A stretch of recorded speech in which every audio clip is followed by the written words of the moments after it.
আমরা আজ শুধু ঈশ্বরের ভালোবাসা সম্পর্কে আজ আমরা জানবো, যেটা ঈশ্বর আজ তার লোকেদের মাঝখানে তিনি প্রকাশ করেছেন, মানুষের মাঝখানে তিনি প্রকাশ করেছেন। তো ঈশ্বরের ভালোবাসা সম্বন্ধে জানতে গেলে যে ভালোবাসাটা কি অ্যাকচুয়ালি, এবং ভালোবাসার ভূমিকাটা কি, কি রকম হওয়া দরকার, বা সে তার সম্বন্ধে জানতে গেলে আমাদের বাইবেল একটু আসতে হবে। প্রথম করন্থীয় তার 13 অধ্যায়ের 1 থেকে আমরা পাঠ করব। আমি যদি মানুষের এবং স্বর্গদূতের ভাষায় কথা বলি, কিন্তু আমার মধ্যে ভালোবাসা না থাকে, তবে আমি জোরে বাজানো ঘন্টা বা ঝনঝন করা করতাল হয়ে পড়েছি। দেখা যাচ্ছে যদি আমি স্বর্গদূতের মতে, প্রভু বলছেন এখানে করন্থী চিঠিতে লিখছেন পলের দ্বারা, কি যদি কোনো ব্যক্তি স্বর্গদূতের ভাষায় কথা বলে, কিন্তু সেই যদি ভালোবাসা না রাখে তার হৃদয়ে মানুষের প্রতি, ঈশ্বরের প্রতি, সে যদি ভালোবাসা না রাখে, সে অনেক কিছু স্বর্গদূতের ভাষায় কথা বলছে, কিন্তু সে যদি ভালোবাসা না রাখে, তাহলে কাঁসার যে আমরা থালা বা ঘড়ার মধ্যে যখন আমরা আওয়াজ করি বা ঘা দিই, তখন দেখবো একটা আওয়াজ আসে, একটা হালকা আওয়াজ বেরিয়ে আসে ঠাং ঠাং করে, বলছে তার মতো। আর যদি ভালোবাসা থাকে তাহলে কিন্তু তার আওয়াজ একটা অন্যরকম আসবে। যেমন ভরা ট্যাঙ্কি জল থাকলে সেখানে যদি আপনি ঘা মারেন, তাহলে সেখান থেকে একটা আলাদা আওয়াজ বেরিয়ে আসবে, একটা মোটা ধরনের। আর যদি খালি ট্যাঙ্কি থাকে, সেখানে যদি আমরা ঘা মারি, সেখান থেকে আওয়াজ কিন্তু একটা আসবে। তো প্রভু এটাই বলতে চাইছেন যে ভালোবাসা থাকা হৃদয়ে, সেখানে তার কিন্তু একটা আলাদা স্বভাব, আর যে হৃদয়ের মধ্যে ভালোবাসাই নেই, সেটা কিন্তু আলাদা স্বভাব। 2 পড়বো আমরা। যদি নবী হিসাবে কথা বলবার ক্ষমতা আমার থাকে, যদি আমি সমস্ত গুপ্ত সত্যের বিষয় বুঝতে পারি, আর যদি আমার সব রকম জ্ঞান থাকে, এমনকি পাহাড়কে পর্যন্ত এক জায়গা থেকে অন্য জায়গায় সরিয়ে দেওয়ার মতো পূর্ণ বিশ্বাস থাকে, কিন্তু আমার মধ্যে ভালোবাসা না থাকে, তবে আমার কোনো মূল্য নেই। দেখা যাচ্ছে নবীর মতো, যেটা আমরা বাইবেল পড়লাম, যে খুব শক্তি আছে, আমি অনেক কিছু করতে পারি, কিন্তু ভালোবাসা নেই, তাহলে আমার কিন্তু কোনো মূল্য নেই, আমার কোনো মূল্যবান নেই। তাহলে ভালোবাসা কিন্তু রাখতেই হবে জীবনের মধ্যে। হতে পারে আপনি অনেক কিছু করতে পারেন, অনেক কিছু করতে পারেন, কিন্তু আপনার মানুষের প্রতি ভালোবাসাই নেই, আপনার মানুষের প্রতি ভালোবাসাই নেই, তাহলে কিন্তু আপনার কোনো মূল্য নেই। তারপর আমরা দেখব 3, আমার যা কিছু আছে তা যদি আমি গরিবদের খাওয়াবার জন্য দান করি, এমনকি দেহটা পোড়াবার জন্য দিয়ে দিই, কিন্তু আমার মধ্যে যদি ভালোবাসা না থাকে, তবে আমার কোনো লাভ নেই।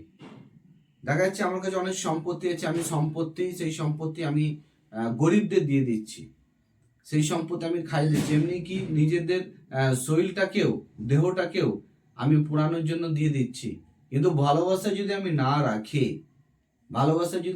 রাখি, তাহলে কিন্তু কি হবে, আমার কোনো লাভ নেই, তার মানে ভালোবাসা রাখতেই হবে। ভালোবাসার সঙ্গে, ভালোবাসাকে নিয়ে আমাদের ঘরে সবকিছু করতে হবে। ভালোবাসা ছাড়া কিন্তু আমরা কোনো কিছু করতে পারি না। 4, ভালোবাসা সব সময় ধৈর্য ধরে। ভালোবাসা কি করে না, ভালোবাসা ধৈর্য ধরে। যে কোনো ব্যবহারে, যে কোনো কর্মতে ভালোবাসা কিন্তু কি করবে, ধৈর্য ধরবে। দয়া করে ভালোবাসা যদি আমাদের হৃদয়ে ভালোবাসা থাকে, আমরা কিন্তু একে অপরকে দয়া করব। ঈশ্বরের ভালোবাসা কি করে, যখন মানুষ ঈশ্বরের ভালোবাসা নিয়ে চলে, তখন সে মানুষকে দয়া করবে, সে ধৈর্য ধরবে, ভালো কাজের জন্য সে কি করবে, ধৈর্য ধরবে। হিংসা করে না। ভালোবাসা কি করে, হিংসা করে না। ঈশ্বরীয় ভালোবাসা যখন আমাদের জীবনে থাকবে, তখন কিন্তু আমাদের জীবনে অত হিংসা থাকবে না। আমরা চাইবো যে সকলের ভালো হোক, সবাইরই ভালো হোক। তখন কিন্তু আর সেই স্বার্থ লাইফ নিয়ে কিন্তু আমরা জীবন ব্যতীত করবো না। আমরা চাইবো যে সকলের উন্নতি হোক, সকলেরই কিন্তু ভালো হোক। হিংসা করে না, গর্বও করে না। ভালোবাসা কোনোদিন নিজের প্রশংসা চায় না। অপরের প্রশংসা হোক, অন্যের প্রশংসা হোক, কিন্তু নিজের প্রশংসা কিন্তু ভালোবাসা কোনোদিনই চাইবে না। অপরের প্রশংসা হোক, নিজের প্রশংসা কিন্তু চাইবে না। হালেলুয়া। অহংকারও করে না, সে কিন্তু অহংকারও করবে না। কোনো কাজের মধ্যে সে তার কোনো অহংকার থাকবে না। সব বিষয়ে কিন্তু সে নম্র থাকবে, একটা সাধারণ মানুষের মতো থাকবে। হালেলুয়া। যদি তার মধ্যে ঈশ্বরীয় ভালোবাসা থাকে, তার কোনো অহংকার থাকবে না, কাউকে সে ছোট বড় করবে না। ঈশ্বরীয় ভালোবাসা। হালেলুয়া। 5-এ লেখা আছে খারাপ ব্যবহার করে না। ঈশ্বরীয় ভালোবাসা খারাপ ব্যবহার করে না, কারো ক্ষতি করতে চাইবে না। ঈশ্বরীয় ভালোবাসা কারো ক্ষতি করতে চাইবে না, খারাপ ব্যবহার করে না, নিজের সুবিধার চেষ্টাও করে না। নিজের সুবিধার চেষ্টা করবে না, বাস আমারটা হয়ে গেল আর আমাকে অন্য কিছু করার দরকার নেই, অন্য কিছু জানার দরকার নেই। হালেলুয়া। সেটাও কিন্তু করবে না, সেটাও কিন্তু করবে না। Praise the Lord. রাগ করে না, সে কি করবে না? রাগ করবে না, কারো মন্দ ব্যবহারের কথা মনেও রাখবে না। রাগও করবে না, ভালোবাসা রাগও করবে না, এবং মন্দ ব্যবহার কথা, কারো মন্দ ব্যবহারের কথা মনে রাখবে না। আজকে যদি ঈশ্বরের ভালোবাসা আছে, আপনি কারো জীবনে ভুল দেখলেন, ত্রুটি দেখলেন, কোনো নোংরা জিনিস দেখলেন, আপনি কিন্তু সেটা দেখে ভুলে যাবেন, আপনি মনে রাখবেন না। কারণ ভালোবাসা প্রতিশোধ নেয় না, ভালোবাসা কাউকে ছোট করে না। না, মনে আমরা কখন রাখি? যখন আমাদের ঈশ্বরের ভালোবাসা আমাদের হৃদয়ে থাকে না। আমরা অপরের পাপকে মনে রাখি, অপরের মিস্টেককে মনে রাখি। কেন মনে রাখি? না, একদিন তাকে আমি বলবো, একদিন তাকে ছোট করব। কিন্তু এটা ঈশ্বরের ভালোবাসা নয় যে আমরা তার পাপকে মনে রাখবো, তার মিস্টেককে মনে রাখবো, তার ভুলকে আমরা মনে রাখবো। তার মানে যে এটা ঈশ্বরের ভালোবাসা নয়। আর যার হৃদয়ের মধ্যে ঈশ্বরের ভালোবাসা থাকবে, সে সামনে ব্যক্তি যত বড় ভুল গুনাহ বা ক্ষতি করে থাকুক না কেন, সেটা কিন্তু সে ভুলে যাবে। সে কি করবে? ভুলে যাবে। তারপর মন্দ কিছু নিয়ে আনন্দ করে না, বরং যা সত্য তা আনন্দ করে। আর ভালোবাসা, ঈশ্বরের ভালোবাসা কোনোদিনই মন্দতা নিয়ে এসে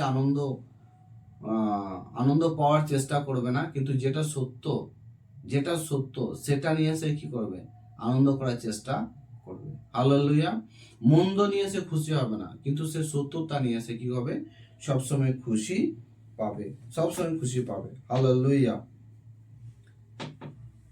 8-এ লেখা আছে, এই ভালোবাসা কখনো শেষ হয় না। নবী হিসেবে কথা বলবার যে ক্ষমতা আছে তা শেষ হয়ে যাবে। বিভিন্ন ভাষা কথা বলবার যে ক্ষমতা আছে যা চলে যাবে, জ্ঞান আছে তা শেষ হয়ে যাবে। আর আমরা দেখছি একদিন মানুষ মারা যায়, এখানে বাইবেল অনেক লেখা আছে, একদিন মানুষ মারা যাবে, মানুষের বুদ্ধি শেষ হয়ে যাবে, সবকিছু শেষ হয়ে যাবে, কিন্তু তার ভালোবাসা কিন্তু থেকে যাবে, সেটা কিন্তু কোনোদিন শেষ হবে না। আজ আপনার আমার বা কেউ এর আগে ছিল যারা আমাদের করে ভালোবেসেছে, তারা হয়তো আজকাল নেই, কিন্তু তাদের ভালোবাসা আজও আমাদের ঘরে মনে করায়। তাদের সেই ভালোবাসা আজও আমাদের ঘরে সেই স্মরণ করায় যে না, অমুক ব্যক্তি ছিলেন, সত্যি তার কি ভালোবাসা ছিল, সত্যি তিনি কত দয়া করতেন, অমায়িক লোক ছিলেন। না, হালেলুয়া। তো ঈশ্বরের ভালোবাসা একটা আলাদা। তারপরে আমরা পড়বো 13টা পড়বো, তারপর আমি শেষ করবো। ওইখানে লেখা আছে, তাহলে দেখা যাচ্ছে বিশ্বাস, আশা আর ভালোবাসা এই তিনটি শেষ পর্যন্ত টিকে আছে, কিন্তু এগুলোর মধ্যে ভালোবাসা সবচেয়ে বড়। বিশ্বাসের চেয়েও বড় হচ্ছে ভালোবাসা, আশার চেয়েও বড় হচ্ছে ভালোবাসা। হালেলুয়া। যেখানে ভালোবাসা নেই সেখানে কোনো কিছুই নেই। কারণ যদি আজ আমরা ঈশ্বরের দিকে তাকাই, আর ঈশ্বর যিনি তিনি এই জগতের দিকে এসেছেন, সেগুলো যদি আজ আমরা দেখি এবং উনি যা করেছেন সেগুলো যদি আমরা দেখি, উনি রাজা হয়েও ভিখারি হয়ে গেলেন, তিনি এত শক্তিশালী হয়েও তিনি দুর্বল হয়ে গেলেন। হালেলুয়া। তিনি মানুষকে তৈরি করেছেন, মানুষের হাতে তিনি ধরা দিলেন। কারো ক্ষমতা ছিল তাকে ধরবার জন্য, ধরার, কারো ক্ষমতা ছিল কি তার উপরে আঙুল তোলার, কারো ক্ষমতা ছিল না, কিন্তু তিনি আমাদের ভালোবাসতেন। হালেলুয়া।